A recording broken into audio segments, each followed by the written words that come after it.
ಸುಟ್ಟ ಸ್ಥಿತಿಯಲ್ಲಿ ಪ್ರಪಾತಕ್ಕುರುಳಿ ಬಿದ್ದಿದ್ದ ಕಾರಿನಲ್ಲಿಟ್ಟು ಕರಕಲಾಗಿದ್ದ ದೇಹ.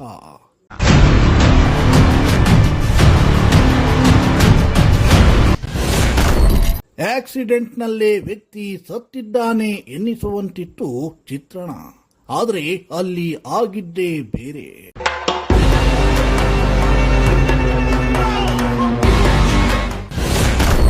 ಕೊಲೆಗಡುಕರ ಭೀಕರ ಸಂಚನ್ನ ಭೇದಿಸಿದ ಉತ್ತರ ಕನ್ನಡ ಜಿಲ್ಲಾ ಪೊಲೀಸರು.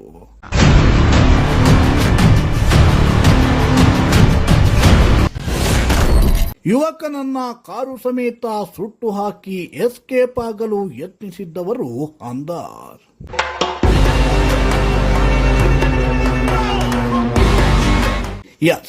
ಇವತ್ತಿಗೆ ಸುಮಾರು 10 ದಿನಗಳ ಹಿಂದೆ ಅನ್ಸುತ್ತೆ.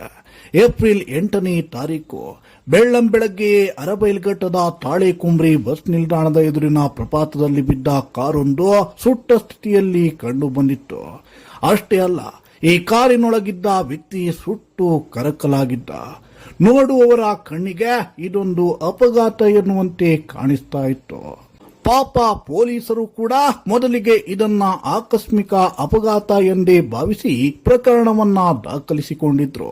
ಆದರೆ ಈ ಪ್ರಕರಣಕ್ಕೆ ಇದೀಗ ರೋಚಕ ತಿರುವು ಸಿಕ್ಕಿದ್ದು, ಇದು ಸಹಜ ಅಪಘಾತವಲ್ಲ, ಬದಲಾಗಿ ಕೊಲೆ ಮಾಡಿ ಸಾಕ್ಷ್ಯ ನಾಶಪಡಿಸಲು ಹೆಣೆದಿದ್ದ ಭೀಕರ ಸಂಚು ಎನ್ನುವುದನ್ನ ಭೇದಿಸುವಲ್ಲಿ ಉತ್ತರ ಕನ್ನಡ ಜಿಲ್ಲಾ ಪೊಲೀಸರು ಯಶಸ್ವಿಯಾಗಿದ್ದಾರೆ.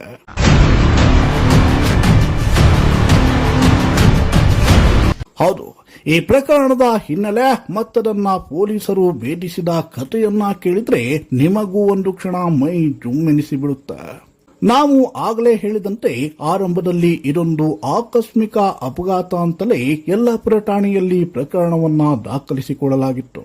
ಆದರೆ ನಂತರ ಕಾರಿನ ನಂಬರ್ ಆಧರಿಸಿ ತನಿಖೆಯನ್ನ ನಡೆಸಿದಾಗ ಕಾರು ಬೆಂಗಳೂರು ಮೂಲದ್ದು ಎನ್ನುವುದು ತಿಳಿದು ಬಂದಿತ್ತು. ತಡ ಮಾಡದೆ ಪೊಲೀಸರು ಆ ವಾಹನದ ಮೂಲ ಮಾಲೀಕರನ್ನ ಸಂಪರ್ಕಿಸಿದ್ದಾರೆ. ಆಗ ಆ ಕಾರನ್ನ ಬೆಳಗಾವಿಯ ಕನಬರಗಿ ರಸ್ತೆಯ ಚಂದ್ರಮೌಳಿ ಕಾಲನಿಯ ನಿವಾಸಿ ನಿತೇಶ್ ಜಗನ್ನಾಥ್ ದಾಪಳೆ ಎಂಬಾತ ತೆಗೆದುಕೊಂಡು ಹೋಗಿದ್ದ ಎಂಬ ಮಾಹಿತಿ ಲಭ್ಯವಾಗಿತ್ತು. ಇಷ್ಟಾದ ಬಳಿಕ ಈ ಬೆಳಗಾವಿಯ ನಿವಾಸಿ ನಿತೇಶ್ ದಾಪಳೆ ಮನೆಗೆ ವಿಚಾರವನ್ನ ಮುಟ್ಟಿಸಿದಾಗ ಅವರ ತಂದೆ ಇದೊಂದು ಸಹಜ ಅಪಘಾತವಲ್ಲ, ದುಷ್ಕರ್ಮಿಗಳು ನನ್ನ ಮಗನನ್ನ ಕೊಲೆ ಮಾಡಿ ಸಾಕ್ಷ್ಯ ನಾಶಪಡಿಸಲು ಈ ರೀತಿ ಸುಳ್ಳು ಅಪಘಾತವನ್ನ ಸೃಷ್ಟಿಸಿದ್ದಾರೆ ಎಂದು ಅನುಮಾನವನ್ನ ವ್ಯಕ್ತಪಡಿಸಿ ದೂರನ್ನು ಕೂಡ ನೀಡಿದ್ರು. ಹೀಗಾಗಿ ನಿತೇಶ್ ತಂದೆಯ ದೂರಿನ ಮೇರೆಗೆ ವಿಶೇಷ ಪೊಲೀಸ್ ತಂಡವನ್ನ ರಚಿಸಿ ತನಿಖೆಯನ್ನ ಕೈಗೊಳ್ಳಲಾಯಿತು. ಪ್ರಕರಣವನ್ನ ಕೊಲೆ ಸೆಕ್ಷನ್ 103 ಹಾಗೂ ಸಾಕ್ಷ್ಯನಾಶ ಸೆಕ್ಷನ್ 238 ಅಡಿಯಲ್ಲಿ ಬದಲಾಯಿಸಿ ತನಿಖೆಯನ್ನ ಚುರುಕುಗೊಳಿಸಲಾಯಿತು. ಖಚಿತ ಮಾಹಿತಿ ಹಾಗೂ ಸಿಸಿಟಿವಿ ದೃಶ್ಯಾವಳಿಗಳನ್ನ ಪರಿಶೀಲಿಸಿದಾಗ ಅಂದು ಮುಂಜಾನೆ 5ರಿಂದ 5:30 ಅವಧಿಯಲ್ಲಿ ಕೆಂಪು ಬಣ್ಣದ ಕಾರೊಂದು ಹಾಗೂ ಅದರಲ್ಲಿ 4 ವ್ಯಕ್ತಿಗಳು ಘಟನಾ ಸ್ಥಳದಲ್ಲಿ ಅನುಮಾನಾಸ್ಪದವಾಗಿ ನಿಂತಿದ್ದ ದೃಶ್ಯ ಸೆರೆಯಾಗಿತ್ತು. ಪೊಲೀಸರಿಗೆ ಅಷ್ಟೇ ಸಾಕಿತ್ತು. ಆ ವಾಹನದ ಜಾಡು ಹಿಡಿದು ಹೋದ ಪೊಲೀಸರು ಇಡೀ ಕೊಲೆ ಪ್ರಕರಣವನ್ನ ಭೇದಿಸಿ ಆರೋಪಿಗಳನ್ನ ಹೆಡೆಮುರಿ ಕಟ್ಟುವಲ್ಲಿ ಯಶಸ್ವಿಯಾಗಿದ್ದಾರೆ.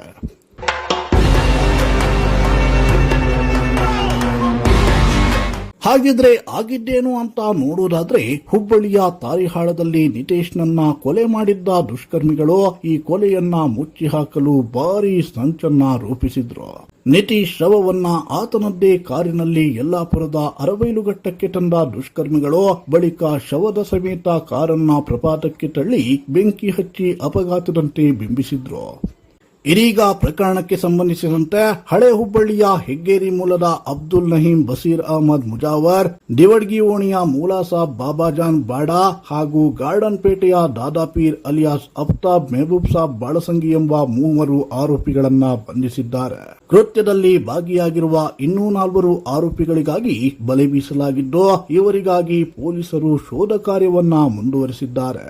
ಈ ಯಶಸ್ವಿ ಕಾರ್ಯಾಚರಣೆಯನ್ನ ಎಎಸ್ಪಿ ಕೃಷ್ಣಮೂರ್ತಿ ಹಾಗೂ ಶಿರಸಿ ಡಿವೈಎಸ್ಪಿ ಗೀತಾ ಪಾಟೀಲ್ ಮಾರ್ಗದರ್ಶನದಲ್ಲಿ ನಡೆಸಲಾಗಿದ್ದು, ಕಾರ್ಯಾಚರಣೆಯಲ್ಲಿ ಪಾಲ್ಗೊಂಡಿದ್ದ ಸಿಪಿಐ ರಮೇಶ್ ಹನಾಪುರ್, ಪಿಎಸ್ಐಗಳಾದ ರಾಜಶೇಖರ್ ವಂದಲಿ, ಸಿದ್ದಪ್ಪ ಗುಡಿ, ತಾಂತ್ರಿಕ ವಿಭಾಗದ ಸಿಬ್ಬಂದಿ ಹಾಗೂ ಇತರ ಪೊಲೀಸ್ ಸಿಬ್ಬಂದಿಯ ಕಾರ್ಯವನ್ನು ಎಸ್ಪಿ ಎಂಎನ್ ದೀಪನ್ ಶ್ಲಾಘಿಸಿದ್ದಾರೆ.